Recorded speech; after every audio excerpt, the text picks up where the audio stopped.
वांगमयी शब्दमयी वाणीमयी प्रतिमूर्ति हम आप सबके मध्य में विराजमान श्रीमद् भागवत महापुराण को बारंबार प्रणाम। बंधुओं, जैसे ही ये खबर पतो चली है कि नंद बाबा के लाला भयो है, तो जाके कान में खबर जावे, वो ऐसो आनंद मना रहो, ऐसो उत्सव मना रहो जैसे वही के लाला भयो है का। भागवत जी में वर्णन करते हुए कह रहे हैं कि अनेक ब्रजवासियों ने तो ठाकुर जी देखे ही नहीं है, अभी तक दर्शन ही नहीं किए, फिर भी नाच रहे हैं, फिर भी उत्सव मना रहे हैं, फिर भी उत्साह कर रहे हैं। इतने बाल गोपाल ब्रज में जन्मे हैं, लेकिन ठाकुर जी के जन्म होने पर जो प्रसन्नता, जो आनंद और जो उत्साह है, उसका वर्णन नहीं कर सकते। कथा में अब इतनी संख्या में लोग आते हैं, सबको भागवत जी के समीप आने की अनुमति नहीं हो पाती। उसके पीछे कारण है, आपकी सुरक्षा ही है। अब ये सब हटा दिए जाएं, सबको कर दिया जाए, तो फिर आप तो चाहेंगे कि व्यासपीठ को हम स्पर्श करें, पर कोई के ऊपर चढ़ जाओगे, किसी को लग जाएगी, कोई घटना हो जाएगी। इसलिए थोड़ी व्यवस्था रखते हैं कि सब थोड़े आनंद करें। लेकिन फिर भी पीछे खड़े हुए व्यक्ति भी जब नंद आनंद उत्सव मनाते हैं तो उनको भी सुख मिल रहा है। जिनको बैठने की जगह नहीं मिली, वो बाहर खड़े होकर के सुख ले रहे हैं, छतरी में खड़े होकर के सुख ले रहे हैं। सोचिए, ये सामान्य आज की स्थिति में हम लोगों को इतना सुख मिल रहा है। जिस समय ठाकुर जी प्रकट भय होंगे ब्रजमंडल में, वह समय स्थिति कहा भाई। जो वाद्य बजाने के नहीं होते उनको भी बजा रहे हैं और ब्रजवासी सब आनंद मना रहे हैं। कोई अपने हाथ में शंख बना करके शंख की ध्वनि निकाल रहा है, कोई अपना मुख फुला करके गाल ही बजा रहा है, कोई किसी के कंधा पे बैठ करके सिर बजा रहा है, कोई को बहुत बड़ा पेट है तो आगे पेट ही बजा रहे हैं, थाली बजा रहे हैं, कांसे बजा रहे हैं, कटोरी बजा रहे हैं, जो हाथ पड़ रहे हो सब बजा रहे हैं और नाच रहे हैं, गा रहे हैं, नंद घर आनंद भयो जय कन्हैया लाल की। अपने हर ब्रजवासी ने अपने घर के बाहर कदली वृक्ष लगाए हैं, केले के वृक्ष। अपने घर के बाहर चौक पुरा रहे हैं। ब्राह्मणों को बुला करके वेद मंत्र ध्वनि अपने घरों में करवा रहे हैं। ब्राह्मण भी पूछ रहे हैं, बोले लाला नंद बाबा के भयो आप काहे को करवा रहे हो?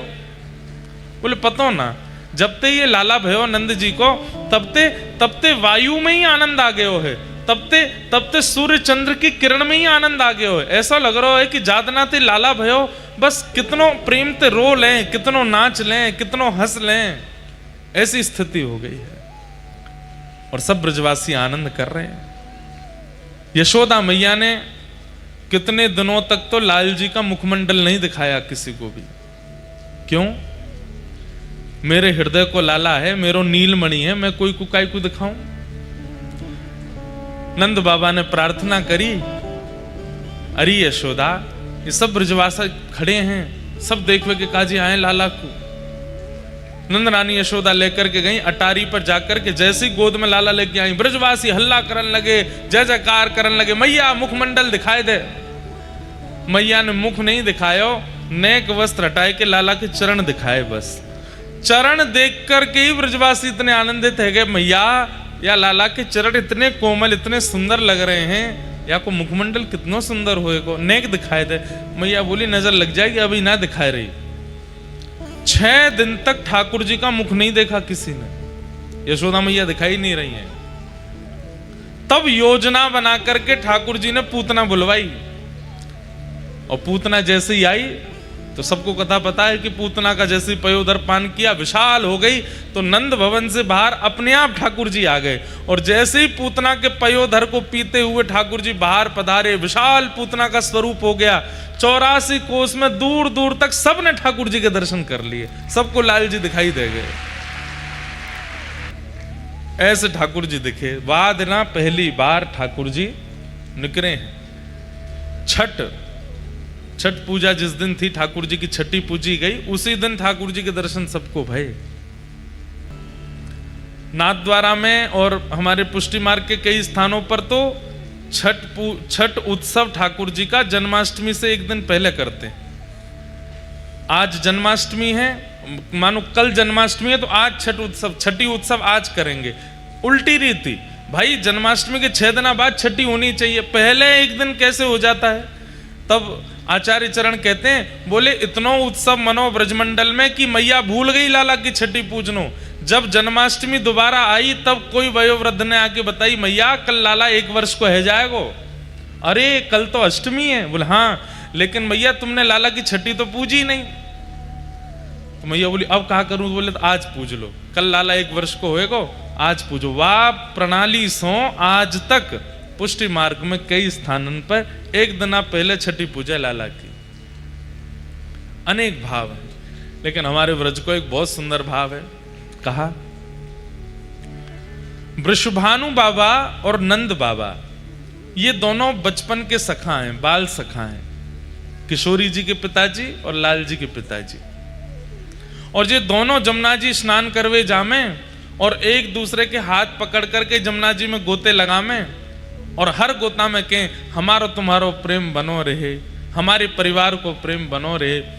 नंद बाबा कहें तुम्हारो बरसानो खूब आनंद करे, वृषभानु बाबा कहें तुम्हारो नंदगाम गोकुल खूब आनंद करे। अंत में गोता लगा के कहें अगर हम में तो एक के लाला और एक के लाली है जाएगी तो या मित्रता को हम संबंध में परिवर्तित कर देंगे और एक दूसरे के समधी बन जाएंगे। ये बात कहती भानु बाबा के नेत्र सजल है जाते। बोले मेरी तो एक ही इच्छा है। बोले का लाला आपको हो, लाली मेरी होए। मुझे तो लाली को पिता बननो है। बंधुओं, ये वृषभानु जी कौन है पता है आपको? सूर्य। सूर्य ही वृषभानु बाबा बनकर के आए हैं। प्रसंग आता है कि जब भगवान ने मोहिनी रूप धारण किया, मोहिनी रूप क्यों धारण किया है तो पता है सबको? क्योंकि समुद्र मंथन में अमृत निकला था, उसको लेकर के दैत्य भाग गए। तो भगवान ने कहा कि इनको रिझाने लुभाने के लिए हमको लाली बनना पड़ेगा।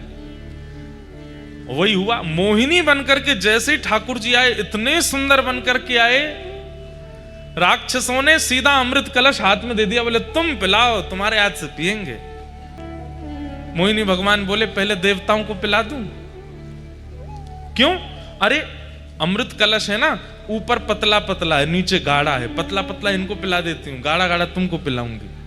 दैत्य सब बोले तुम जैसे चाहो पिला दो, हम तो तुम्हारे हाथ बिक गए हैं। इतने सुंदर बन के आए ठाकुर जी। कहते हैं केवल दैत्य नहीं, देवता भी ठाकुर जी के रूप पर मोहित हो गए थे। लेकिन कहते हैं कि जब मोहिनी बनकर के ठाकुर जी आए, सारे देवता उनसे ब्याह करने की इच्छा रख रहे थे, लेकिन एकमात्र सूर्य थे, उनके चित्त में क्या इच्छा हुई? सबके मन में इच्छा है इतनी सुंदर पत्नी हो, पर उनके मन में इच्छा थी इतनी सुंदर बेटी हो, मेरी बेटी, मैं इतनी सुंदर पुत्री का पिता बनूं, ये मुझे सौभाग्य मिले। मोहिनी भगवान और किसी के भावना पर नहीं रिझे, लेकिन टेढ़ी नजर से सूर्य नारायण को देखने लगे। बोले आप जो सोच रहे हैं मुझे बहुत भा रहा है। तो बोले पूर्ण कर दीजिए ना। बोले करूंगा। कब करेंगे? बोले द्वापर में जब हम कृष्ण बनकर के आएंगे तब आप ही वृषभानु बनकर के आएंगे और आपके यहां मेरी ही आह्लादनी शक्ति। आह्लादनी शक्ति मतलब कुछ अलग नहीं है बंधुओं। आह्लादनी शक्ति किसको कहते हैं? जैसे हर व्यक्ति का एक्साइटमेंट व्यक्त करने का एक तरीका होता है। जैसे किसी को बहुत खुशी होती है तो वो नाचता है, किसी को बहुत खुशी होती है तो वो रोता है, किसी को बहुत खुशी होती है तो वो चिल्लाता है, चीखता है, दौड़ता है, खेलता है, कुछ खाने जाता है, घूमने जाता है। सबका अपना तरीका है अपनी प्रसन्नता व्यक्त करने का। जब परम पिता परमात्मा श्रीमन नारायण, जब उनके चित्त में अत्यंत आह्लाद होता है तो उनका आह्लाद वो प्रकट नहीं कर पाते, वो जमा होता जाता है, इकट्ठा होता जाता है। ठाकुर जी मन में विचार करते हैं कि इसको कैसे प्रकट करूं, इसको कहां व्यक्त करूं। परमात्मा है, वो कुछ करने जाएंगे तो उनके लिए विस्तार भी तो बहुत चाहिए। तब ठाकुर जी ने अपने उस हृदय में व्यवस्थित आह्लाद को इकट्ठा करके एक परम प्रवीण स्वरूप बना दिया और वही ठाकुर जी का परम आह्लाद ही किशोरी जी के रूप में प्रकट हुआ। श्री राधा रानी ठाकुर जी की परम प्रसन्नता का जो आह्लाद का स्वरूप है वो श्री राधा रानी है। और एक बात कहें, रुक्मणी जी ने राधा रानी के दर्शन किए। जब कुरुक्षेत्र की कथा आती है भागवत में, जब भगवान के 16,108 ब्याह हो गए, द्वारिकाधीश बन गए, उसके बाद कुरुक्षेत्र में 100 साल बाद ब्रजवासियों से मिले ठाकुर जी, तब रुक्मणी आदि सब पत्नियों के मन में आया कि ये राधा रानी को देख के तो आए, कितनी सुंदर है, त्रिलोक की सुंदर कृष्ण की हम पटरानियां हैं, हमारी सुंदरता के आगे स्वर्ग की उर्वशी आदि, रंभा आदि अप्सराएं भी फीकी लगती हैं, परंतु ये राधा रानी कैसी हैं, एक बार देख के तो आए। थोड़े अभिमान में गई हैं किशोरी जी को देखने के लिए। आहा, वर्णन करते हैं कि भगवान की अष्ट पटरानियां जब किशोरी जी का दर्शन करने के लिए गईं, तो जैसे ही जिस शिविर में किशोरी जी विराजमान थी उसमें भीतर प्रवेश किया, तो मृग नैने, मृग जैसे नेत्र, दूध जैसा श्वेत बिल्कुल वर्ण, धीर गंभीर नेत्र, एक बार किसी को देख लें तो वो वहीं स्तब्ध मूर्तिमंत हो जाए। हस्तकमल ऐसे मानो जैसे कोई नील सरोवर के कमल खिल गए हों। चरण ऐसे कि जब चलें तो उनके चरणों से उत्पन्न होने वाली ध्वनि को नेत्र बंद करके सुनते रहें। इतना सुंदर स्वरूप। ये स्वरूप काम प्रकट नहीं करता, बल्कि प्रकट हृदय में काम को नष्ट और कर देता है। ऐसा स्वरूप प्रकट हृदय में क्रोध को भी नष्ट कर दे, ऐसा स्वरूप। हमारे अंदर जितने दोष हैं वो दोष समाप्त से हो जाते हैं, ऐसा स्वरूप। देख करके 8 पटरानियां तो नतमस्तक हो गईं और मन में सोचने लगी, हम काय बात की सुंदर हैं, सुंदरता तो इसे कहते हैं। प्रणाम किया, हे किशोरी जी, हे वृषभानु दुलारी, हे बरसाने वारी, हे श्यामाजू, हमारो प्रणाम स्वीकार करो। तुरंत रुक्मणी जी को उठाया, मैं राधा रानी नहीं हूं, मैं तो दासी हूं। राधा रानी भीतर है, मैं तो दासी हूं। किशोरी जी तो भीतर विराजमान है। 8 में से 4 तो वहीं से लौट गए। बोले जब दासी की सुंदरता हमसे सहन नहीं हो रही है, किशोरी जी को कहां देखेंगे हम। 4 ने प्रयास किया और भीतर गई, तो बाहर जिसे देखा उससे भी अतीत सुंदर। बाहर वाली की सुंदरता तो दोष नष्ट कर रही थी, अंदर जिसको देखा उससे दोष नष्ट तो हुए, बल्कि गुण प्रकट होने लगे। दया, प्रेम, शीलता, ये सारे जो अच्छे गुण होते हैं उसका दर्शन करके वो प्रकट होने लगे। बोले ये निश्चित किशोरी जी हैं। प्रणाम किया, बोले आप किशोरी जी? बोले नहीं नहीं, मैं दासी हूं। किशोरी जी भीतर है। 2 वहां से भी लौट गई। बोले कि अब किशोरी जी को नहीं सहन कर पाएंगे हम, ये तो दासियों ने हमारे मान का मर्दन कर रखा है, किशोरी जी क्या करेंगे। कहते हैं अंत तो गत्वा रुक्मणी जी पहुंची बस, और जैसे ही रुक्मणी जी ने प्रवेश किया, असंख्य, संख्या गिनी नहीं जा सकती, इतनी असंख्य सुंदरियां चारों ओर बैठी हैं, और उन सबकी सुंदरता में विशेषता यह है, एक की भी सुंदरता काम प्रकट नहीं कर रही है, सबकी सुंदरता गुण प्रकट कर रही है, नेत्रों से अश्रु प्रकट कर रही है, दीनता प्रकट कर रही है, दैन्य प्रकट कर रही है। और उन सब के मध्य में एक सिंहासन पर तप्त कांचन गौरांगी श्री राधे वृंदावनेश्वरी श्री किशोरी जी विराजमान है। रुक्मणी जी देखते ही मूर्छित हो गई, बेहोश हो गई, सुंदरता सहन नहीं कर पाई, इतनी सुंदर। किशोरी जी के रूप का कहां वर्णन करूं मैं। तुरंत किशोरी जी ने जाकर के रुक्मणी जी को संभाला। जब होश में आई, कहां तो देखने आई थी, परखने आई थी, जानने आई थी, अब स्थिति क्या हो गई। जो रुक्मणी जी कभी कृष्ण से वियोग की इच्छा नहीं रख सकती, ठाकुर जी दूर चले भी जाते हैं तो रो रो करके रुक्मणी जी का बुरा हाल हो जाता है, वो रुक्मणी जी की स्थिति क्या हो गई। किशोरी जी को देख करके कह रही हैं, हे श्यामाजू, बस एक इच्छा पूरी कर दीजिए। बोले क्या? बहुत वर्षों तक द्वारिकाधीश की सेवा करी, अब आप अपनी सेवा में मुझे भी दासी बना लें और अपने साथ बरसाने ले चलो, हम द्वारिका को प्रणाम करके आपकी शरण में बरसाने चलें। तब किशोरी जी ने हृदय से लगाया, नहीं, हमारे प्राण आपके पास हैं, उनकी सेवा आपको करनी है, और जब समय होगा तो हम आपको स्मरण कर लेंगे। जब बाहर रुक्मणी जी निकल करके आई तो कहते हैं 2 दिन तक तो मौन ही रही, बोली ही नहीं, बस नेत्रों से अश्रुपात और ध्यान में बैठी हैं किशोरी जी के। इतना सुंदर स्वरूप। तब जैसे तैसे सब जो दर्शन नहीं कर पाई तो उन्होंने पूछा बताइए तो सही उनका रूप कैसा है। तो रुक्मणी जी वर्णन करती हैं, जब श्याम सुंदर स्वधर्मा सभा करते हैं और जब रात्रि में हरे थके हारे जब लौट करके कक्ष में आते हैं, अपने मुकुट को उतार के धर देते हैं, अपने घुंघराले केशों को जब खोल लेते हैं, अपने सुबह के भारी वस्त्रों को हटा करके रात्रि के कोमल और हल्के वस्त्र धारण कर लेते हैं और अत्यंत थकान में जब आराम से अपनी शयन शैया पर श्री कृष्ण लेट जाते हैं, उस समय के श्री कृष्ण, उनका वर्ण यदि गोरा कर दिया जाए तो ऐसा लगेगा किशोरी जी सो रही हैं। एक से हैं दोनों, बिल्कुल कोई अंतर नहीं है। बस श्याम सुंदर गौर सुंदर हैं, वही श्री राधा रानी है, कोई अंतर नहीं। हमारी किशोरी जी इसलिए घूंघट में रहती हैं वृंदावन में। राधा रमण लाल बगल में घूंघट में किशोरी जी, बिहारी जी बगल में घूंघट में किशोरी जी, राधा वल्लभ जी बगल में घूंघट में किशोरी जी। क्यों? बोले इनकी सुंदरता ऐसी है कि भैया तुम लाला की सुंदरता देख के तो मरे जा रहे हो, किशोरी जी ने घूंघट उठा लियो तो कहा करोगे। और ये तो चलो एक वैसी बात है, लेकिन वास्तविक बात क्या है, ये जो श्याम सुंदर यूं खड़े हैं ना, फिर ये घूंघट उठ गया तो यूं ही रहेंगे, उनको ही देखते रहेंगे, यूं नहीं रह पाएंगे। ये वंशी तब तक बचती है जब तक किशोरी जी नहीं आई। जैसे ही किशोरी जी दिख जाती हैं, ठाकुर जी वंशी नीचे, किशोरी जी कहें आप मेरे सामने क्यों ना बजाओ। अरे श्यामाजू कहा बताऊं, आप जैसे ही सामने आमे या में फूंके ही ना पड़े, या में स्वर ही ना निकले। तो इसलिए किशोरी जी क्या करती हैं, सघन कुंज में छुप करके वंशी सुनती हैं ठाकुर जी की। क्यों?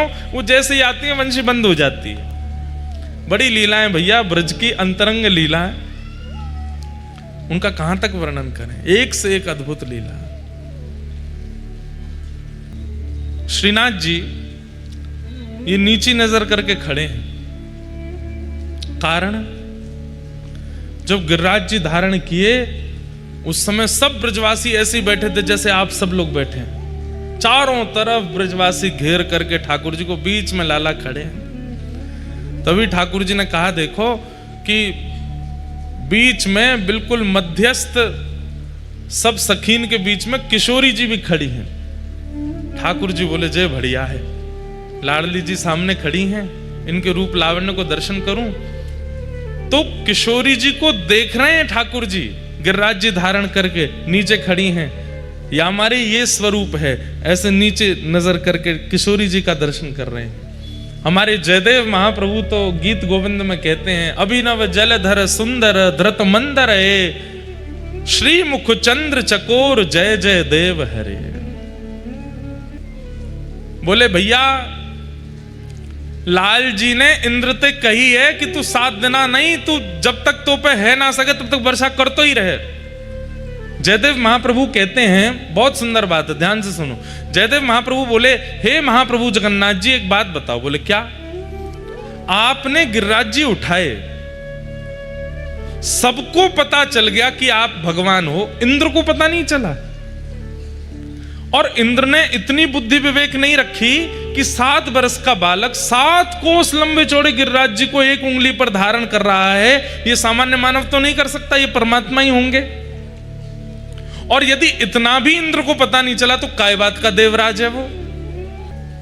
भाई इतनी बुद्धि तो हम सामान्य लोग भी करते हैं कि इतना बड़ा कोई कार्य कर दे तो मानव तो नहीं हो सकता। तब जगन्नाथ जी बोले नहीं, इंद्र को पता चला ही नहीं था कि मैं परमात्मा हूं। बोले सुनिए, ये तो बात आपने सबको बोल रखी है कि इंद्र को पता नहीं चला, पर अंदर की बात मुझे पता है। तो ठाकुर जी बोले क्या पता है? बोले मुझे पता है, जैसे ही आपने गिरिराज जी उठाए इंद्र को तो तभी पता चल गया था कि आप परमात्मा हो। लेकिन उसने 7 दिन 7 रात्रि तक वर्षा क्यों करी? बोले क्यों? क्योंकि जैसे ही आपने देखा कि सामने किशोरी जी खड़ी हैं, एक टक देखने का अवसर मिलेगा, ना ये इधर जामेंगी ना ये उधर जामेंगी, बढ़िया इनको दर्शन करने को अवसर मिलेगा, तो आपने ही इंद्र को आज्ञा करी, बोले सुन जितनों तो पे भंडार है बरसा तो ही रे, मैं यूं ही खड़ा रहूंगा, ये मेरे सामने ही खड़ी रहेंगी, इनको देखता रहूंगा। वो तो 7 दिन 7 रात्रि में इंद्र के पास पानी खत्म है गयो, नहीं तो आप तो 7 साल तक यूं ही खड़े रहते। तब जगन्नाथ महाप्रभु के नेत्र सजल हो गए और उन्होंने गीत गोविंद को, जो ये पद है, इसको प्रमाणित कर दिया। बोले जो भी गाएगा इसको मैं उसको प्राप्त होऊंगा। क्यों? क्योंकि मेरे अंतरंग भेद को जयदेव महाप्रभु जानते हैं। ये 7 दिन 7 रात्रि तक कुछ भाई लॉजिकल बात है, इंद्र को नहीं पता चला कि ये परमात्मा है, मुझे नहीं वर्षा करनी चाहिए। ठाकुर जी नहीं आज्ञा कर रखी, जितना ऐसा कि बरसात हो रहे। 7 दिन बाद जब ऐसी रिमझिम हो गई तो ठाकुर जी बोले कहा भयो खत्म है गयो पानी, सब बरसाई दियो, अब तो जय जय मुंह पे पानी ना बचो। तब जाके आपने गिरिराज जी नीचे धरे, नहीं तो आप तो यूं ही खड़े रहते। तो हम बात कर रहे थे कि नंद बाबा और वृषभानु जी संग में स्नान करते हैं और गंगा जी में डुबकी लगा के कहें अगर हमारे लाला लाली भाई तो उनको ब्याह कर देंगे। अब वृंदावन में 2 रीति चलती हैं। एक रीति के अनुसार तो किशोरी जी 1 साल पहले भई हैं ठाकुर जी से, और एक रीति के अनुसार किशोरी जी 1 साल बाद भई हैं ठाकुर जी के। दोनों रीति अपनी जगह ठीक हैं, कई लोग बड़ों माने कई लोग छोटों माने, पर अब जो हम लीला सुनेंगे उसमें किशोरी जी छोटी हैं ठाकुर जी से। तो वृषभानु बाबा के यहां खबर पहुंच गई, बोले कहा नंद जी के लाला भयो है। जैसे ही सुनी नंद जी के लाला भयो है महाराज, तुरंत वृषभानु जी ने अपने सब मंत्री आदि सब इकट्ठे किए, खूब डलियान में सामग्री भर भर के, और महाराज टोपी कुर्ता लेकर के, बढ़िया सुंदर श्रृंगार, गरे के हार और रत्न आदि लेकर के, और पहुंच गए भानु बाबा। अब जगह जगह से बधाई आ रही है। नंद बाबा अटारी पर खड़े हैं, अटारी पर खड़े होकर के जैसे ही देखे भानु बाबा आए हैं, बड़े प्रसन्न नीचे दौड़ करके आए, भानु बाबा को हृदय से लगायो, अरे भैया आप सबकी कृपा से लाला भयो है। भानु बाबा बोले यही मारे तो हम सामग्री लेके आए। बोले इतनी सामग्री? हाँ भैया रखो सब सामग्री। सामग्री रखी तो जब उठा के देखी तो बालक को जन्म हुए खिलौना आमे, बालक को जन्म हुए तो बतासे आमे और सब सामग्री आमे, पर यहाँ पे खिलौना नहीं आए हैं, तो दुल्हा के जो सामान होते हैं वो आए हैं। पहनने के वैसे वस्त्र आए हैं, वैसे ही कुंडल आए हैं, वैसे गले के बगनखा आए हैं, सिर की पाग आई है, पामन की छोटी छोटी जूती आई हैं, और एक दूल्हा का जो आवरण होता है वो सब आया है। नंद बाबा बोले सामग्री तो बहुत आई, पर ये तो कुछ अलग सी है। तो हमारे जमाई राजा भय हैं, उनके काजे लेके आए हैं और हम तो टीको करके जाएंगे। मतलब ठाकुर जी के जन्म है तो दूसरे दिन सगाई है गई ठाकुर जी की। और सुनो सगाई तो भाई लाली तो अभी भाई ना, बहू को जन्म ना है भयो, पहले ही सगाई है गई है। नंद बाबा के आंखन में आंसू आ रहे हैं और यशोदा मैया तो कह रहे देखियो ये कैसो लाला भयो हमारे यहाँ। बोले क्यों? अब भाई लाली को जन्म ही ना भयो, भानु बाबा की अभी कोई लाली है ही ना, और ये तो पक्की करके आए। पंडित जी पूरी पीली चिट्ठी आदि सब लिख रहे हैं ठाकुर जी के नाम पे, बढ़िया पक्को है गयो संबंध। नंद बाबा तब तो कुछ बोले नहीं। ठाकुर जी को टीको है गयो, गले में हार पहना दियो, छोटी सी अंगूठी पहना दी, पावन में जूती पहना दी, सिर पर पाग पहना दी, और जैसे जमाई के पांव छूमे ऐसे पांव छू छू करके, और भैया पलना में जमाई राजा झूल रहे हैं, ससुर जी परिक्रमा कर रहे हैं, वंदन कर रहे हैं। नंद बाबा तो देखते रहे, कुछ बोले नहीं, भावुक हो रहे। पर थोड़ी देर बाद जब भानु बाबा आए, बधाई हो अब तो हम समधी है गए। समधन जी राम राम। यशोदा मैया भी कहे सब ठीक है भैया, लेकिन नंद बाबा पूछ बैठे एक बात बताओ। भानु बाबा बोले कहा मैं बुरा मत मानी हूं। बोले ना मानूंगा। देखो 100 गंदा बुरा मत मानी। बोले ना मानूंगा। तुमने लाला को टीको कर दियो, अंगूठी पहना दी, सब कर दिए, रिश्तो पक्को कर दियो, सगाई कर दी, पर बहू कहाँ है? हमारी बहू को जन्म तो भयो ना अभी, और जहां तक मोए खबर है अभी दूर दूर तक कोई संकेत भी नहीं है कीर्ति मैया के। तो ये आप ये पक्की अक्की करके चले गए हो, कैसे या होगो कैसे? बोले कि देखो ब्राह्मणन ने संग लेके आया हूं और शास्त्रन में बताए गए रीति रिवाजन के अनुसार मैंने सब संबंध कर दियो है, टीको कर दियो, जूती पहना दी, अंगूठी पहना दी, सब पक्की कर दी, सगाई है गई, ब्राह्मणन की साक्षी में सब मैंने कर दियो। अब जमाई तो मेरे लाला बन गयो है, अब जमाई की पूर्ति करवे के काज देवतान को लाली भेजनी पड़ेगी मेरे घर। अब तो लाली को आनो ही पड़ेगो। यमुना मैया, गंगा जी, यमुना मैया, गैया और सब ब्राह्मणन की सन्निधि में मैंने लाला को टीको कियो है। अब इन सबन की जिम्मेवारी है कि लाला की सगाई है गई है, मैं ससुर बनूंगा। अब ससुर तब बनूंगा जब लाली होगी, तो लाली इनको देनी पड़ेगी। या हमारे मैं तो पक्की करके आया हूं कि अब लाली होएगी, अब तुमको भरोसा लाली ही होएगी। सब बाहर जैसी बात खबर हवा की तरह, ऐसी बातें तो बहुत जल्दी फैल जाती हैं। वैसे कितना अच्छा कर रहा है व्यक्ति संसार में, वो कितना दान कर रहा है, कितना पुण्य कर रहा है, कितने भले कर रहा है, उसकी बात नहीं फैलेगी। लेकिन एक तो उसने गड़बड़ी क्या करी ये बात, और किसका कहां कैसे संबंध सगाई कहां हो रही, ये बहुत जल्दी फैल जाती है, हवा की तरह फैलती है। बाहर हल्ला मच गया, बोले अरे बधाई हो बधाई हो। बोले काय बात की बधाई? बोले लाला भयो हो, बाकी तो बधाई चली रही है, अब काय की बधाई? बोले लाला को संबंध भी है गए हो, लाला की सगाई है गई। सब ब्रजवासी नंद घर आनंद भयो गा रहे थे, अब क्या गा रहे हैं? नंद मेहरगर धोटा जायो, बरसाने ते टीको आयो। नंद मेहर के यहाँ पे लाला भयो और भैया बरसाने ते टीको आ गयो, बधाई हो, सबन को बधाई है लगी, लाला की सगाई है गई। ये हमारे ब्रज में ऐसो कह में छठी ते पहले तो लाल जी की सगाई है गई, छठी नहीं पूजी है, ऐसे लाला है। एक वर्ष बाद, एक वर्ष एक महीना बाद, लगभग 13 महीने बाद भानु बाबा के यहाँ लाली ने जन्म लियो। श्री किशोरी जी को जन्म भयो, श्री राधा रानी को जन्म भयो। आहा, अब ये सब कथा में ऐसे आज बोलनी नहीं थी, पर निकल रही है अपने आप। जब किशोरी जी को जन्म भयो तो नंद बाबा ने मन में ये विचार करी, और यशोदा मैया तो कहते जा 1 साल के लाला हैं, गोद में लेकर के मैया बढ़िया सुंदर पीतांबरी और धोती पहना के, टोपी पहना के ले जा रही हैं। लाला ससुराल जा रहे हैं पहली बार, 1 साल के।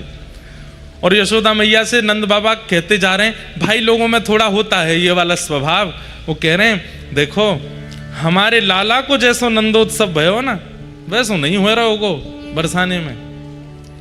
हमारे लाला जितनो थोड़ी है रहोगो, हमारे लाला के उत्सव में तो ये भयो ये भयो ये भयो, सब उनको लग रही है कि हमने ज्यादा बढ़िया कियो, बरसाने में इतना बढ़िया नहीं है रहोगो।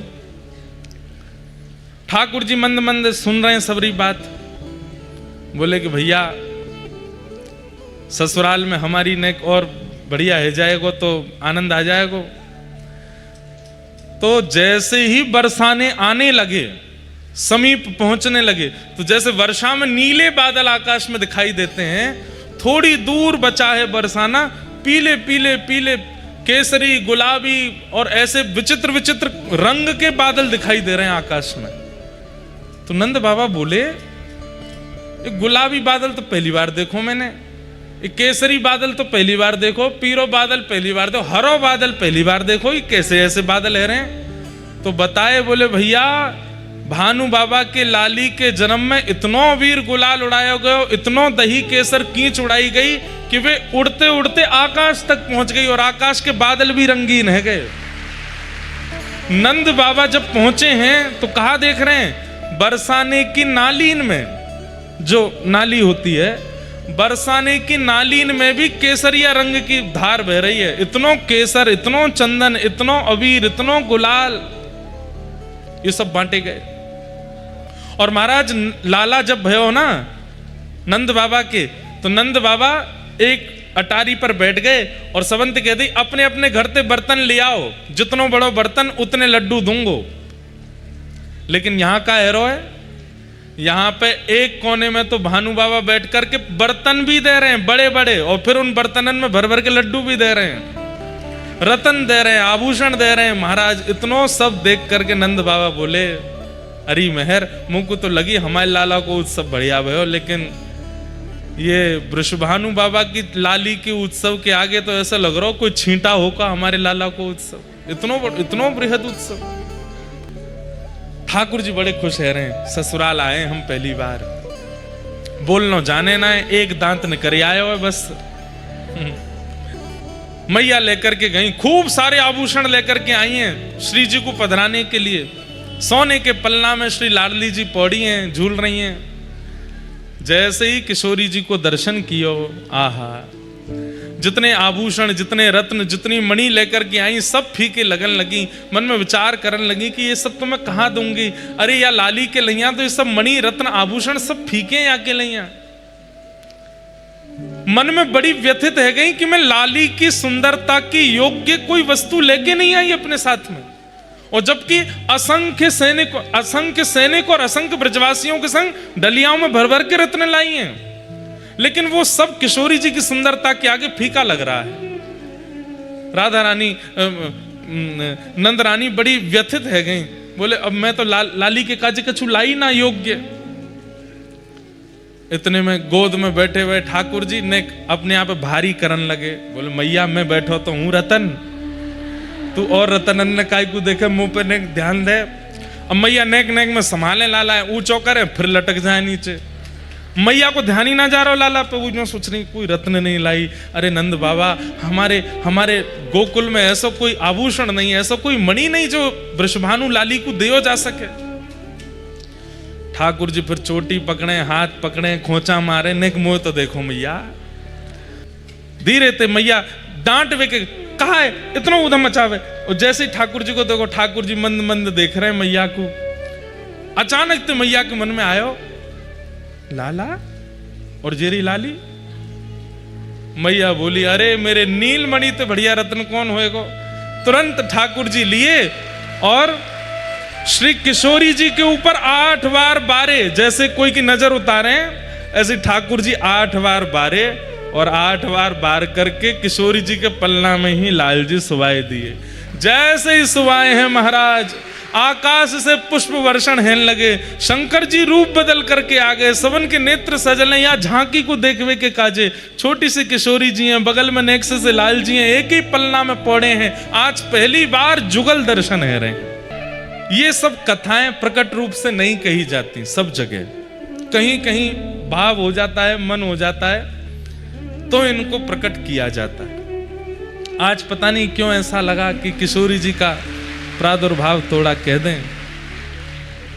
ऐसी हमारी भानु दुलारी। अब आप लोग तो इतनी अव्यवस्था में भी इतने भाव से बैठे हो, हमारे तो मन हो रहा हम क्या क्या सुना दें आपको।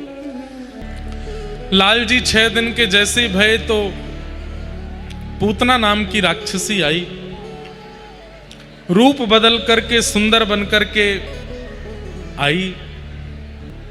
सबको लगा कि रूप लावण्य और वस्त्र इतने सुंदर हैं तो निश्चित है कि श्रेष्ठ ही होगी, परंतु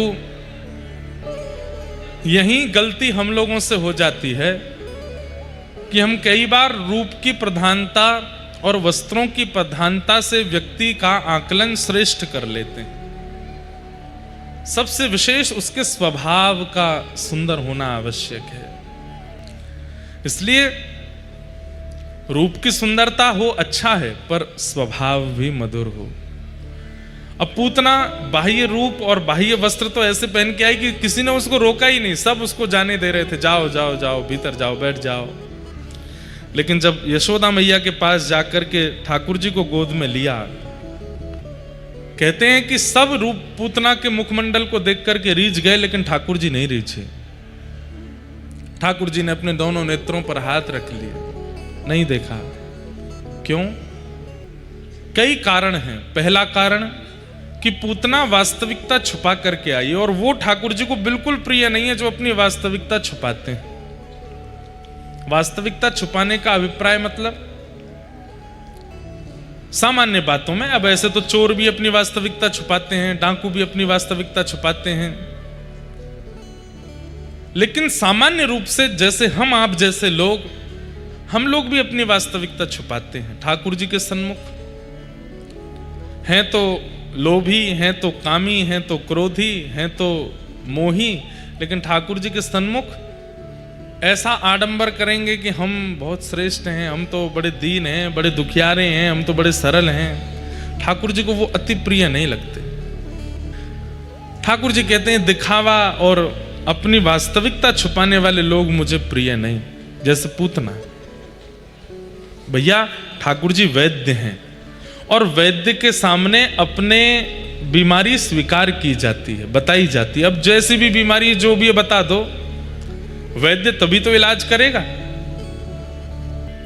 ठाकुर जी वैद्य हैं, उनके सामने जाकर के सब स्वीकार करो कि नाथ हम तो ऐसे हैं, हमारे अंदर ये अवगुण हैं, हम तो इस प्रकार के हैं। सूरदास जी कहते हैं कि मैं श्रेष्ठ नहीं हूं, जबकि सूरदास कौन है ये सब जानते हैं, उनसे ज्यादा श्रेष्ठ कौन हो सकता है, लेकिन वो ठाकुर जी से कह रहे हैं मैं कुटिल हूं, मैं कामी हूं, मैं ऐसा हूं। वास्तविकता में अपने अवगुणों को स्वीकार करें ठाकुर जी का कि नाथ हम ऐसे हैं, आप कृपा करो, छुपाओ नहीं, छुपाव नहीं। पूतना रूप बदल करके आई, पहला कारण, इसलिए भगवान ने उसको नहीं देखा। दूसरा कारण, रूप बदल करके आई तो आई, यहां गोकुल में आकर के मेरा उत्सव कर रहे, मेरे भजन साधन में लगे हुए जीवों को अपनी ओर आकृष्ट कर लिया, इसलिए ठाकुर जी ने नहीं देखा। कथा चल रही है, यहां पर सब लोग ध्यान से कथा सुन रहे हैं, लेकिन आपकी कोई ऐसा विषय, कोई ऐसी वार्ता या कोई ऐसा काम वो आपको खींचता है, बार बार कह रहा है चलो वो काम ज्यादा जरूरी है, वो करना है, वो वही पूतना है जो ठाकुर जी से विलग करे, जो ठाकुर जी से दूर करे। कथा हर साल तो होती नहीं, हमेशा तो होती नहीं। अब इस समय कथा में आप बैठे हैं और किसी कारणवश मन आपका विचलित होता है कि वहां क्या हो रहा होगा, वो करने जाना है, वो यही ठाकुर जी के संबंध में जो विक्षेप है वही पूतना है। भगवान ने इसलिए पूतना को नहीं देखा। और प्रयास करिए कि पूतना बनिए भी मत। कोई और कथा सुन रहा है, भजन करे, भक्ति करे, कथा सुने, परिक्रमा करे, तो उसमें विक्षेप बनो भी मत। आज के बाद कोई भजन करता दिखे और उसमें आप बीच में रोकने जाओ कोई और काम करवाने के लिए, तो फिर उसमें सोच लेना कि महाराज जी बता गए थे भजन करने वालों को रोकने वाला कौन है? पूतना। अच्छा, ये बात एक जगह में कहीं कथा में कह रहा था, वहां में बड़ा फंसा। एक बालक, उसको पढ़ने से बिल्कुल मन नहीं लगता था और उसने ये बात सुन ली कथा में, वो दूसरे दिन से ही लग गया ठाकुर जी की सेवा में। अब माता जी उसको कहें पढ़ ले पेपर, आ पूतना बन रही हो आप। महाराज जी ने बोला था कथा में, महाराज जी कथा में बोल के गए थे, जो भजन उसकी माता जी लेके आई, तो बोले महाराज जी मैं, अब इतनी भीड़ थी मैं तो मिल ही नहीं पा रहा था, तो मैंने उनको कहा लिख के दो, लिख के। उन्होंने पूरा पत्र लिख के दिया, बोले आपने ऐसी कथा सुनाई है, ये इसने पढ़ना लिखना सब बंद कर दिया है, मैं इसको पढ़ने के लिए उठाने जाती हूँ तो मुझे पूतना बोलता है। तो उस कंडीशन के लिए अप्लाई नहीं होती है बात। स्वाध्याय तो भजन है। श्रीमद् भागवत में 5 यज्ञ बताए गए हैं, उसमें एक यज्ञ स्वाध्याय यज्ञ है। अगर कोई व्यक्ति नाम जप कम करे, अगर कोई व्यक्ति परिक्रमा भी ना कर पाए, एकादशी व्रत भी ना करे, लेकिन अपना स्वाध्याय निपुण रूप से करता है, ठाकुर जी कहते हैं मैं स्वाध्याय करने वाले को भी मिल जाता हूं। अगर वो स्वाध्याय कोई भजन मार करके करने लगे, तो उस स्थिति में नहीं, बहुत सारी स्थितियां हैं वहां पर कथा और भगवत संबंधी कार्यों को किसी अन्य चीज की वजह से अगर आप छोड़ते हो तो वो वस्तु पूतना है। तो इसलिए भगवान ने पूतना को नहीं देखा कि भाई तू आते ही सारे गोकुलवासी तने अपनी तरफ आकर्षित कर लिए। और तीसरा कारण, भगवान ने पूतना को क्यों नहीं देखा? पहला कारण, रूप बदल करके आई, वास्तविकता में नहीं आई। दूसरा कारण, सबको अपनी ओर आकृष्ट करती हुई आई। ये दो विशेष कारण हैं। इन्हीं कारणों से ठाकुर जी ने पूतना को नहीं देखा। जैसे ही पूतना ने अपना पयोधर भगवान के मुख में प्रदान किया, भगवान ने उसके पयोधर के विष को पिया, दूध को पिया, रस तत्वों को पिया, और अंत में जैसे ही प्राण पीने लगे, पूतना तो व्याकुल हो गई, घबराने लगी, रोने लगी, चीखने चिल्लाने लगी। जैसे ही अपने वास्तविक रूप में प्रकट हुई, नंदालय से बाहर आकर के विशाल रूप धारण कर लिया, तब ठाकुर जी ने आंख से हाथ हटाए, तब देखा पूतना को अभी अपने वास्तविक रूप में। और भगवान की दृष्टि पड़ते ही पूतना का उद्धार हो गया और 6 दिन के ठाकुर जी ने पूतना का वध कर दिया। बोलो पूतना मर्दन भगवान की। ब्रजवासी सब दौड़े, इतनी जोर की आवाज हुई, दौड़ करके लाला को उठायो और लेकर के सबसे पहले गौशाला गए। गैया के मूत्र से स्नान करा करके, गैया की रज ठाकुर जी के 12 अंगों पर लगा करके लाला को गैया की पूंछ से झाड़ो दियो। प्रसंग हमारे पूज्य नाना जी सुनाते थे कि एक बार मैया, ये कल गोपाष्टमी के प्रसंग में आता है, ठाकुर जी गैया चरावे जा रहे तो मैया ने लाला को पादुका पहना दी। तो ठाकुर जी बोले, मैया जी काय को पहना रही है? तो मैया बोली, लाला तेरे कोमल पाम है, तू वन में जाएगो, कांटे कंकड़ लग गए तो। सो ठाकुर जी गिनती करने लगे। मैया बोली, कहा गिनो? बोले, गैयान को भी पहना दे मैया, इनके खुरन में भी बढ़िया बढ़िया पादुका पहना दे, जो इनके तो कांटे लग जाएंगे, और ये तो देख नंगे पाम जावे और फिर आए के मीठो मीठो दूध और देवे, मैया इनको भी एक पादुका बनवा दे। मैया बोली, लाला गैया पादुका ना पहने क्यों? अरे ये तो जानवर है। जैसे ही मैया ने कही जानवर है, ठाकुर जी इतनो रोए, इतनो रोए, इतनो रोए, जिसकी कोई सीमा नहीं। यशोदा मैया चुप करावे, नंद बाबा चुप करावे, लाला चुप नाए भयो। जैसे तैसे शांत भये तो बाबा ने पूछी, लाला तू काय को रो ये तो बता।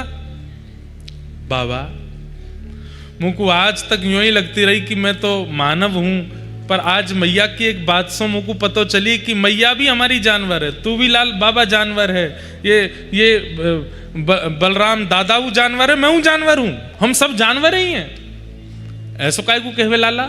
क्यों? जब दूध देवे वारी, घी देवे वारी, दही देवे वारी, सर्वांगन रूप से हमारे अनुष्ठानन को पूर्ण करवे वारी, गोबर के चौकाते जाके शुद्धता बने, सब प्रकार से हमारो मंगल करवे वारी गैया जानवर है सके, तो मैंने तो मैया को भी दूध पियो है, यो जानवर है। बाबा तुम भी जानवर हो, सबरे जानवर ही हैं। वादना नंदनानी यशोदा मैया ने कान पकड़ के लालत की, आज के बाद जानवर ना बोलूंगी।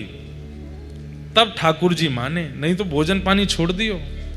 इतनी प्रिय लगती है ठाकुर जी को गैया, इतना प्रेम ठाकुर जी गौ से करते हैं। श्री कृष्ण मंदिर यदि कहीं भी विराजमान है विश्व के किसी कोने में, बिना गैया के सेवा हो ही नहीं सकती। बिना घी के, बिना दूध के, बिना मक्खन के कृष्ण मंदिर या नारायण मंदिर कहीं विराजमान ही नहीं हो सकते, कहीं उनकी सेवा पद्धति ही नहीं चल सकती। सोचिए, छत नहीं हो तो भी चलेगा, एसी नहीं है तो भी चलेगा, लाइट नहीं है तो भी चलेगा, लेकिन गैया नहीं है तो मंदिर में सेवा नहीं हो सकती ठाकुर जी की। उस गैया को हम जानवर मानते हैं, जीव मानते हैं। हमारे लिए कितने बड़े दुर्भाग्य की बात है। इसलिए हमारी प्रार्थना है, कम से कम मुझे कुछ दिन पहले खबर मिली कि पूरे विश्व में सबसे बड़ा बीफ एक्सपोर्ट होता है भारत से, जहां गैया को पूजनीय माना जाता है। पर हम आप सब लोग ऐसे हैं, कथा बहुत ध्यान से सुनेंगे, सारी बातें बहुत ध्यान से सुनेंगे, लेकिन गौ संबंधी चर्चा, राष्ट्र संबंधी चर्चा आती तो लोगों के फोन निकल आते हैं, फोन देखने लगते हैं, एक दूसरे से बात करने लगते हैं, सारा इंटरेस्ट खत्म। इसलिए कथाकार भी यही सोचते हैं कि भाई जब उनको सुनना ही नहीं तो हम बोलें क्यों। लेकिन आपको सुनना चाहिए, समझना चाहिए। और हम आपसे एक बात स्पष्ट कह दें, गौ सेवा भी भगवत प्राप्ति का एक साधन है। अगर कोई व्यक्ति गौ सेवा करता है, भोंदू की कथा सुनी है? कितनों ने सुनी? हाथ ऊपर करो। लगभग सुनी है सबने। भोंदू, भोंदू भगत क्या करता था?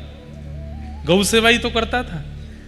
और उसकी गौ सेवा से रीझ करके गौ चारण करते करते ही ठाकुर जी आ गए उसके पास आकर के दर्शन दिए। वेंकटेश भगवान कपूर धारण करते हैं अपनी थोड़ी पर। क्यों? एक भगत वो तिरुपति से तिरुमला रोज ठाकुर जी के लिए दूध अपनी गैयाओं का लेकर के पैदल जाते थे। ठाकुर जी के मन में भाव आयो और उनसे बोले, अब आप बहुत वयोवृद्ध हो गए हो, इतना ऊपर पहाड़ी पर चढ़ के आते हो, इतना कष्ट आपको होता है, आप मत आया करो। तो वो वयोवृद्ध जो थे वो वेंकटेश भगवान से नाराज हो गए। बोले, ये मेरे अधिकार की बात है, मेरा अधिकार है आपको दुग्ध पान कराना, आपके लिए दूध लाना। मैं अपनी गैया ही इसीलिए चराता हूं ताकि उनका दूध बने और वो दूध आपकी सेवा में आ सके। आप ये मेरा अधिकार छीनिए मत मुझसे, जब तक मेरे तन में प्राण है मैं नित्य आऊंगा। 3-4 बार ठाकुर जी ने मना किया, नहीं माने। ठाकुर जी ने योजना बना ली। बोले, अब बताऊं यार। बोले, तो क्या करें? रात में ठाकुर जी एक ग्वारिया का रूप धारण करके जाते नीचे पहाड़ से उतर के, और गौशाला में चुपचाप घुस करके गैयाओं के नीचे बैठ के थन से मुख लगा के सबरो दूध पियाते। एक एक गैया का दूध पीते ठाकुर जी पूरी रात। सब गैयाओं का कितना बड़ा सौभाग्य, स्वयं वेंकटेश भगवान आते और अपने मुख से दूध पान करते। चारों थनों से दूध पी करके एक गैया, दूसरी गैया, तीसरी, सबरी गैयान को दूध पी करके भाग जाते।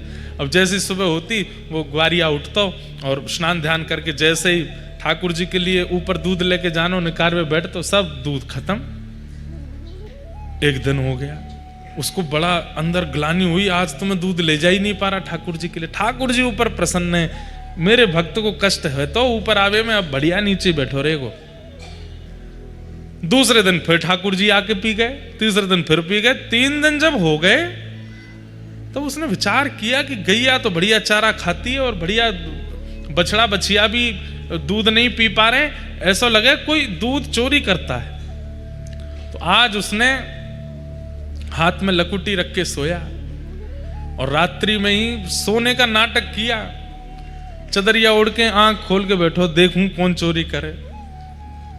इतने में ठाकुर जी आए, ग्वारिया बन करके, मुकुट उकुट सब उतार के, सिर पे पाग बांध करके, और जैसे ही गैया को दूध पान करने लगे, दूर से इसने देख लिया कि ये है चोर। लकुटी वहीं से घुमा करके मारी, ठाकुर जी के आगे ठोड़ी पे लगी। ठाकुर जी दौड़े वहां से, अरे रुक, तो बताऊं मेरे ठाकुर जी को दूध पी जा रोज। वो कहा पे तो ठाकुर जी तो हैं। ठाकुर जी पहुंच गए ऊपर, इसने बढ़िया प्रेम से दूध निकाला। 3 दिन से दूध गया नहीं था ऊपर। आज दुग्ध लेकर के जैसे ही पहुंचे, वेंकटेश भगवान खड़े, यहां से रक्त की धार गिर रही है। भक्त ने पूछा, जय जय, ये कौन ने लगाई आपके? ठाकुर जी बोले, ये बताओ तुम्हारी लकुटी कहां है? बोले, लकुटी तो आज एक चोर में मारी, वही लेके भाग गया। बोले, वो धरी, वो लटकी भई है। अरे ये आपके पास कैसे आई? ठाकुर जी बोले, हम ही रोज दूध पी जा रहे थे कि तुमको ऊपर आके नहीं देना पड़े, तुमने आज ऐसे लगाई है। बहुत भावुक हो गए। ठाकुर जी को यहाँ कपूर का वो एक भाव रखा गया।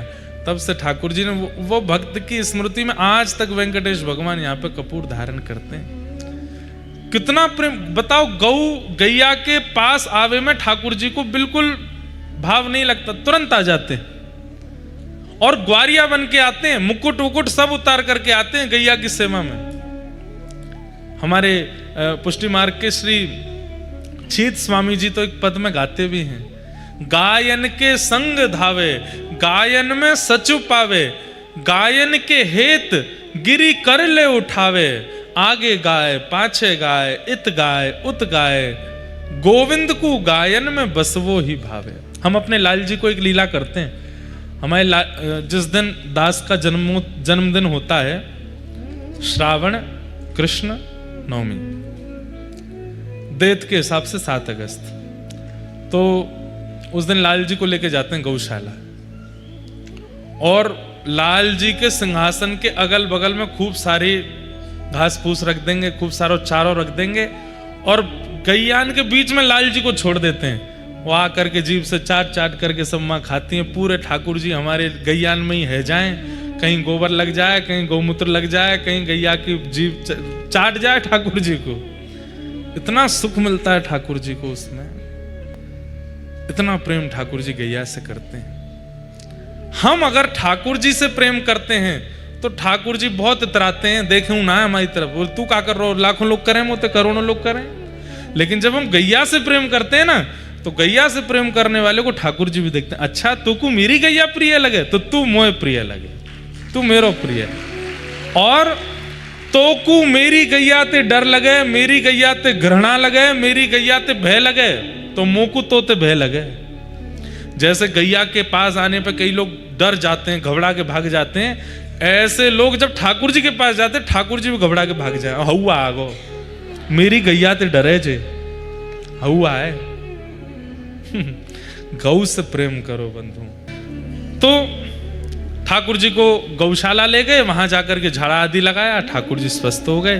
धीरे धीरे ठाकुर जी 3 महीना के भये करवट लियो। आज ठाकुर जी ने पहली बार, मैया ने करवट उत्सव मनायो, मेरे लाला ने करवट लियो है, आज करवट उत्सव मनाया गयो। वही में एक सक्टासुर नाम का दैत्य आया, भगवान ने उसका वहीं वध किया।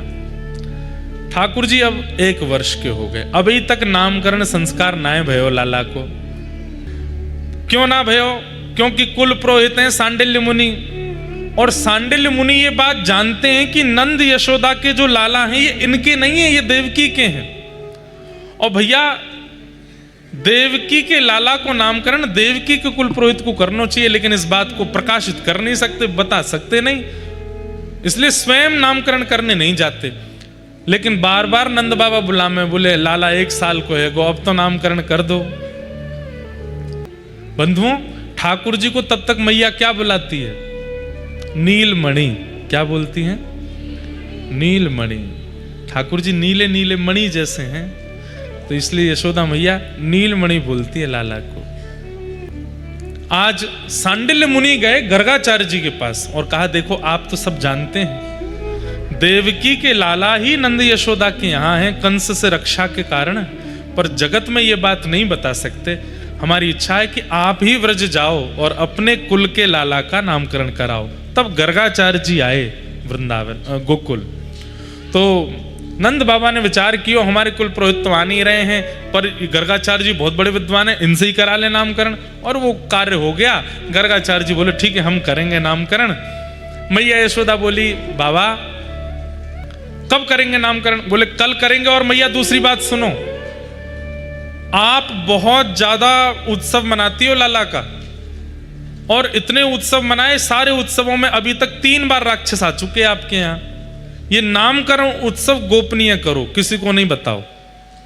अरे ब्रजवासी ना आएंगे तो लाला को उत्सव कैसे होगा? बोले ब्रजवासियों के लिए सारे उत्सव करो, नामकरण उत्सव गौशाला में गैयान के सामने 9 लाख गैया हैं, गैयान के झुंड के बीच में कर लेंगे, गैयान को भंडारो कर दियो। मैया आपके यहाँ कोई ना कोई राक्षस आ जाते हैं, इसलिए लाला को उत्सव नामकरण को गोपनीय करो। मैया बोली ठीक है। कब को मुहूर्त अच्छा है? बोले कल सवेरे को मुहूर्त बढ़िया है, आज रात हम यहीं रुकेंगे, कल लाला को नामकरण करेंगे। गर्गाचार्य जी रुक गए। मैया बोली बाबा प्रसादी? बोले हम किसी के हाथ का बना नहीं पाते, हम तो स्वयं बनाते हैं, आप हमें सीधा सामान दे दो, स्वयं बना लेंगे। गर्गाचार्य जी महाराज को सब सामग्री दी, बढ़िया रोटी दाल चावल खीर पकवान आदि जो भी थे सब बनाए। शालिग्राम भगवान की सेवा, उनके सन्मुख सब पधरायो।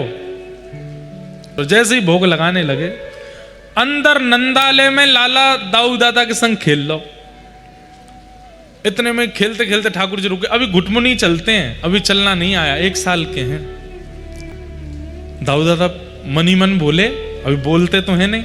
दाऊ दादा मनी मन बोले लाला कहाँ भयो?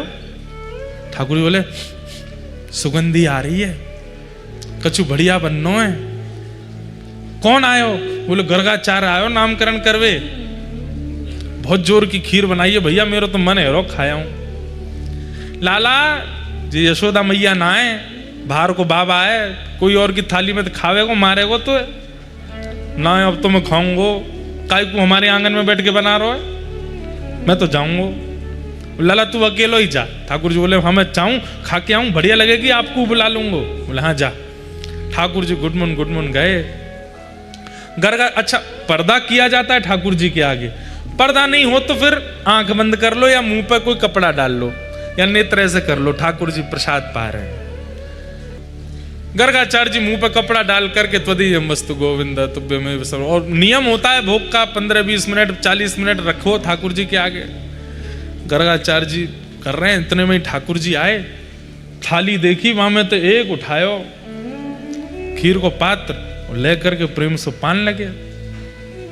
बंधुओं, बाल लीला तो चिंतन करो तब आनंद आता है, तब सुख मिलता है।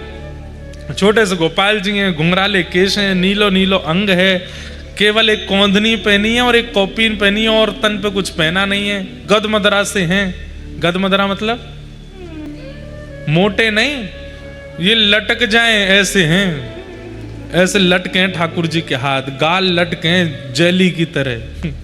गदमदरा सो लाला पहुंच गए, खीर खाने लगे।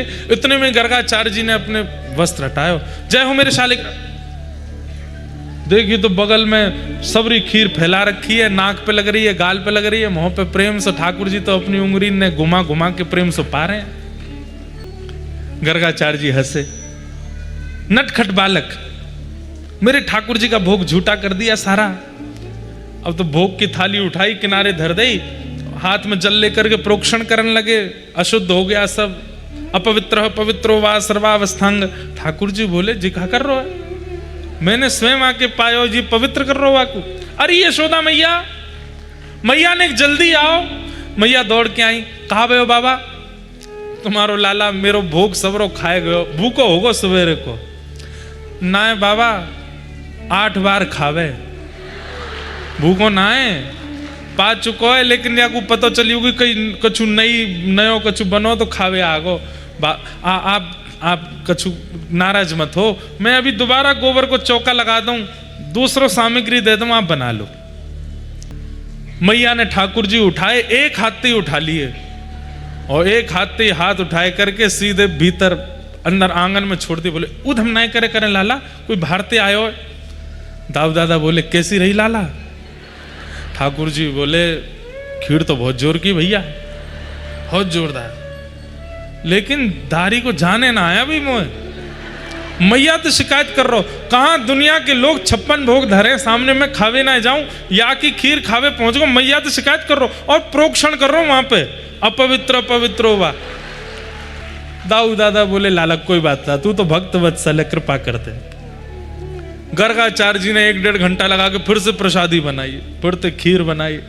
जैसे ही अपने ठाकुर जी क्या, ठाकुर जी छोटे बालक हैं घर में, झूठा कूटा कर गए, आप तो दोबारा प्रेम से पाओ, त्वदीयम वस्तु गोविंद। फिर तो कपड़ा धर लियो मुंह पे। ठाकुर जी खेलते खेलते फिर रुक गए। अब कहा भयो लाला, बोले पिछली वाली खीर में केसर नाय पधराई, अब की तो केसर और पधराई है और खांडवारी मिश्री डाली है, अब के तो जरूर जाऊंगा मैं खावे। सामग्री बनी, ठाकुर जी फिर से आए, खीर उठाए कर पान लगे। गर्गाचार्य जी ने अब के जैसे वस्त्र हटायो और ठाकुर जी को देख करके फिर से सामग्री फैली देख के अब के तो गुस्सा आ गया हमको। यशोदा मैया, एक बालक ना समझ लो आपते हैं, हम महात्मा हैं, हम गर्गाचार्य हैं, लोग बाग हमारे पीछे पड़े रहते हैं कि एक बार हमारे घर में पधराम नहीं कर दो। हम आपके यहाँ आकर के बड़ी सहजता में स्वयं बना करके पा रहे हैं और ये बार बार बालक आकर के यहाँ पे सब झूठा कूटा कर देता है, हम चले जाते हैं कहीं और जा करके बना। यशोदा मैया, नहीं नहीं नहीं, क्रोध मत करो महाराज, गलती हो गई, लाला छोटो है। अरे एक बार खीर खा गया, दूसरी बार फिर आगे खा गया, इसको प्रसाद पवा दो ना पेट भर के। मैया बोली पेट हो तो पवाऊ ना, कुआ है, कितनों डारो भरे ही ना। ठाकुर जी चुपचाप देख रहे, सुनने सबरी बात। मैया बोली वो तो बहुत जानो, खीर ही खाइए, नहीं तो शालिग्राम भगवान को गुलाब जामुन समझ के खा जाए। नंद बाबा तो अपने ठाकुर जी की सेवा करके ऊंची अटारी पर धर के जामे, कहीं लाला के हाथ नहीं पड़ जाए। क्यों? बोले एक दिन चूस तो डोल लो, जब निकारे तो शालिग्राम, पतो चली कि आए लगे मीठो है को, जैसे रोज शहद में नहावे। ऐसे ठाकुर जी की लीला।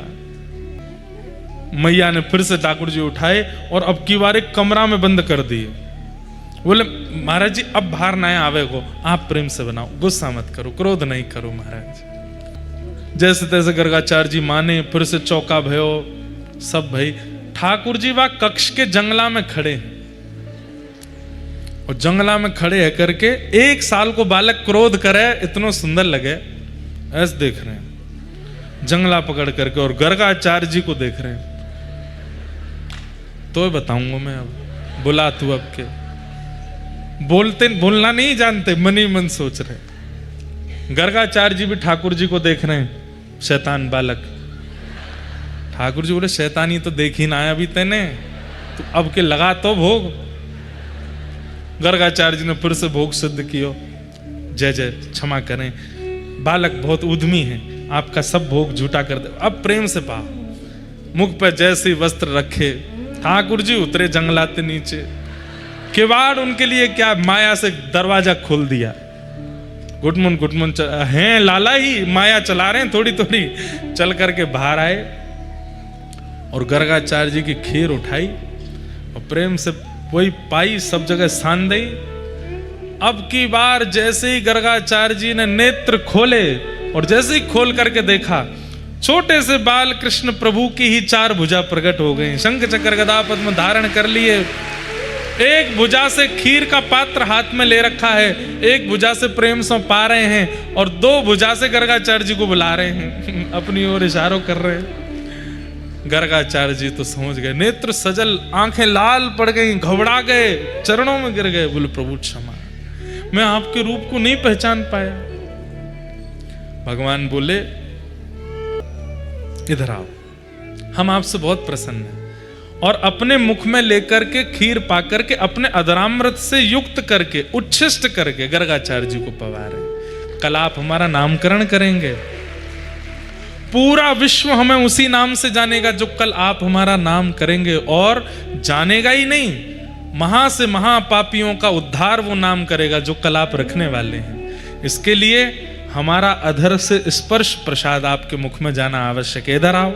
गर्गाचार्य जी को समीप लेकर के वही खीर स्वयं उच्छिष्ट करके अपने अधरामृत से युक्त करके भगवान ने जैसे ही गर्गाचार्य जी को पवाई, बोले अब आप कल जो नामकरण करेंगे उस नाम से जीव उद्धार होगा, जगत कल्याण होगा। जो कोई भी उस नाम का उच्चारण कर लेगा उसके समस्त पाप नष्ट होकर के उसको वैकुंठ की प्राप्ति हो जाएगी। भगवान ने गर्गाचार्य जी को, नहीं तो गर्गाचार्य जी को एक मान हो गया था, क्या कहीं ना कहीं उनको पता तो था ही कि नंद भवन में जो बालक है वो भगवान के समान है, भगवान है ये नहीं पता था, उसका नामकरण भी मैं करूंगा, ये अभिमान आ गया था। तो ठाकुर जी ने ये मान नष्ट किया, बोले तुम्हारी क्षमता नहीं मेरा नामकरण करो, ये तो मैं तुम्हें योग्य बनाऊंगा तब मेरा नामकरण कर पाओगे। तो आज गर्गाचार्य जी को योग्य बनाया। अगले दिन जैसे इस प्रातः काल हुई, ठाकुर जी का नामकरण का समय आया और सबसे पहले बलभद्र जी का नाम रखा गया। आपके इस बालक का नाम मैं राम रखता हूं, पर बल की अधिकता होने के कारण लोग इसको बलराम कह करके पुकारेंगे। बोलो बलराम जी महाराज की। वास्तव में बलराम जी का नाम राम है, पर बल अधिक होने के कारण उनको सब बलराम कहते हैं। मैया आपका ये लाला कभी शुक्ल वर्ण का था, कभी रक्त वर्ण का था, कभी पीत वर्ण का था, इस बार इसका वर्ण कृष्ण है, इसलिए मैं इसका नाम भी कृष्ण रखता हूं। बोलो बाल कृष्ण लाल की। ठाकुर जी का आज नामकरण हो गया और भगवान का नाम कृष्ण रखा गया। कृष्ण शब्द का अर्थ क्या है? क्रस्तु भूवाचक। अगर संधि विच्छेद करो तो क्रस्तु भूवाचक है और अणस्तु निवृत्तिवाचक है। मतलब भूमि पर रहने वाले इस नाम को गाएंगे तो निवृत्त हो जाएंगे, उसका अर्थ होता है कृष्ण। और वैसे वर्ण को, जैसे कल शाम का मैंने रंग दिखाया था, वो कृष्ण वर्ण है। धीरे धीरे लाल जी अब और बड़े होने लगे, अब तो इतना ऊधम मचामे कि जाकी कोई हद नहीं। भगवान कभी गैयाओं के सींग पे चढ़ जाते हैं, कभी अग्नि लेकर के चूल्हे में से दाऊ दादा के पीछे दौड़ते हैं, कभी जल में डूबने का नाटक करते हैं, सब बचाने आते हैं सबको घेर देते हैं। ब्राह्मणों को झूठा न्योता दियाते हैं और जब ब्राह्मण घर में इकट्ठे हो जाते हैं तो मैया से कहते हैं, मैया तेरी सौगंध मैंने तो बुलाई ही ना, जो अपने आप आए गए। ऐसा ऐसा ऊधम मचा में राह चलते हुए हर व्यक्ति को जिसके सिर पर तिलक दिखाई दे जाता है, गले में कंठी माला रुद्राक्ष दिखाई दे जाती है, ठाकुर जी उसको निमंत्रण दे देते हैं। अरे मैं तो सुबह से आपको ढूंढ रहा हूं, आप कहां घूम रहे हो? व्यक्ति के लाला हम तो जाने, बोले आप तो मुझे जानते ही होंगे पर मैं नहीं जानूं आपको। वो तो बाबा ने मुंह को बताई कि एक रुद्राक्ष पहन के कोई घूम रहे होंगे, उनसे कह जाइयो कि नंद भवन आ जाएं। नंद बाबा ने बुलाया, बोले हाँ सामग्री बनी है 56 भोग, मैया प्रतीक्षा करी, चले जाओ। 200-300 लोगों की भीड़ पहुंच जाती है। नंद यशोदा मैया के कहो भैया कहां से आए? अरे आपके लाला ने कही कि आप हमारी प्रतीक्षा कर रही हो, 56 भोग बना करके हमको पवाओगी, हम यात्री हैं, कहीं यात्रा के लिए निकले तो गोकुल में थोड़े रुक गए। मैया को लगे अब मना करनो भी अच्छो ना लगे, लेकिन ये लाला सबन को निमंत्रण दिया हुआ। एक दिन मैया ने लाला पकड़ लियो, अरे लाला मोते बता तो जाए कर कि कितने लोग घर आवे वारे हैं, तू 500 लोगन को निमंत्रण दिया हुआ, झूठो झूठो कहां मिले ऐसो करके? मैया सांची बात तो जे है, नंद बाबा के पास इतना धन है, इतनी संपत्ति है, अगर इतनी धन संपत्ति दान नहीं करेंगे मैया तो तेरे लाला की बुद्धि विकृत हो जाएगी। अपने लिए कह रहे हैं, मेरी बुद्धि विकृत हो जाएगी मैया, या मारे मैं तो बाबा के दान वान करवा तो रहूं, घर पे लोग बाग आते रहे, भोजन प्रसादी देते रहो, दक्षिणा देते रहो, दान पुण्य बनो रहेगो। अच्छा लाला बात तो तेरी सांची है, सही बात करे, विद्वान है मेरो लाला। तो मैया ने गोद में ले लिए, ने पुचकार लिए, अरे मेरो लाला ऐसी ऊंची ऊंची बातन ने करे, ऐसो ऐसो बुद्धिमान है गो मेरो लाला। तो ठाकुर जी बोले मैया एक बात और है, तू कह तो कहूं। बोले कह दे। मारेगी तो ना मुझे, ऐसी कहा बात है ना, पहले मुझे गोद ते उतरन दे ताकि तू मारे तो मैं भासता हो जाऊं, तब बताऊं। वो मैया ने गोदी से उतार दी। बोले अब बता। बोले मैया देख, ठाकुर जी तैयारी में खड़े हैं कि मैं दौड़ जाऊंगा, कहते मैं या मारे 500 लोगन को घर भेजता हूं। मैया बैठी बैठी तू मोटी है गई है, कछु करे धरे ना है, तेरे सेवक जन सबरे रसोई में लगे रहे, तो या मारे मैंने देखी संतन को तू अपने हाथन से बनाए के पवावे, या मारे मैं इतने संतन ने भेज दूं ताकि मेरी मैया वर्जिश करती रहेगी, लगी रहेगी यहाँ वहां, तो जब तक मेरा ब्याह होएगा तब तक ठीक ठाक बनी रहेगी। मैया बोली तो बताऊं भजमारे। पीछे भागी डंडा लेके, ठाकुर जी भागे आगे। ऐसी ऐसी लीला करें कि सबके चित्त को हरण कर लें ठाकुर जी। गोपीन के यहां जाएंगे, गोपीन से एक गोपी आई यशोदा मैया। अच्छा गोपियां भी अलग अलग बहाने बना करके जाती हैं ठाकुर जी को देखने। कहीं ना कहीं गोपियों को यह स्पष्ट हो गया है कि ये परब्रह्म है, तो बहाने बनाती हैं। यमुना जल भरने जा रही हूं, बात क्या करती हैं आपस में, अरे तेने कब देखो नंद को लाला? मोह तो 2 दिन है के। तेने कब देखो? बोले मोह तो 1 हफ्ता है गो। तीसरी तेने कब देखो? मैंने तो आज सुबह ही देखो। सोई बैठ जाएंगी, कैसो लग रो, कहा कह रो, कैसे चल रो, वाके नेत्र कैसे, वाको मुख कैसो। ऐसी व्रज की गोपियों की स्थिति है। वो बंधुओं गोपियों की आयु पता कितनी है? 80 वर्ष की, 90 वर्ष की, 70 वर्ष की, 60 वर्ष की। यशोदा मैया की सास के समय की भी गोपियां हैं, और छोटी छोटी गोपियां भी हैं, 25 वर्ष की, 30 वर्ष की, जिनके नए ब्याह हुए 18 वर्ष की। पर छोटी से लेकर के आबाल वृद्ध वनिता, बालक से लेकर के वृद्ध वनिताओं तक सब ठाकुर जी को प्रियतम मानते हो। ठाकुर जी कितने साल के? 3.5 वर्ष के। कितने? 3 वर्ष के बालक के प्रति प्रियतम का भाव किसका? 80 वर्ष की गोपी का। बड़ी सुंदर सुंदर लीलाएं। इसके मतलब क्या है? ये संसारी प्रेम नहीं है, ये संसारी वासना नहीं है, ये संसारी मिलन नहीं है। 3 वर्ष के बालक के प्रति जो प्रेम प्रकट हो रहा है, ये तो निश्चित ही भक्ति है।